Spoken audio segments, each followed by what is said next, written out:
ഇന്നലെ വൈകുന്നേരം വന്ന US ഡാറ്റകൾക്ക് ശേഷം സ്വർണ്ണ വിപണി നേരിയ തോതിൽ ഉയർന്നിരിക്കുകയാണ്. നാളെ വരാനിരിക്കുന്ന US ഫെഡറൽ റിസർവിന്റെ ജൂണിലെ മീറ്റിംഗ് മിനിറ്റ്സിനും ഇന്ന് നടക്കാനിരിക്കുന്ന US federal reserve chairman Jerome പവലിന്റെ പ്രസംഗത്തിനും വേണ്ടി വിപണി കാത്തിരിക്കുകയാണ്. ഇന്നലെ രാവിലെ സ്വർണ്ണവില പ്രഖ്യാപിക്കുമ്പോൾ അന്താരാഷ്ട്ര മാർക്കറ്റിൽ ഔൺസിന് $2,325 പരിധിയിലായിരുന്ന സ്വർണ്ണവില ഇന്ന് $2,328 പരിധിയിലാണ് ഇപ്പോൾ എത്തി നിൽക്കുന്നത്. ഇന്നലെ രാത്രി തങ്കവില 7,135 രൂപയിലായിരുന്നു.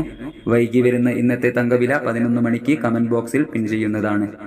എല്ലാവരുടെയും വിലയേറിയ ഒരു ലൈക്ക് പ്രതീക്ഷിച്ചുകൊണ്ട് ഇന്നത്തെ സ്വർണ്ണവില നോക്കാം. ഇന്ന് പവന് 80 രൂപ കൂടി 2/7/2024. പവന് 53,080, ഗ്രാമിന് 6,635. 18 കാരറ്റ് സ്വർണ്ണവില ഗ്രാമിന് 5,515, 8 ഗ്രാമിന് 44,120. സിൽവർ 95 രൂപയിൽ. Thank you for watching.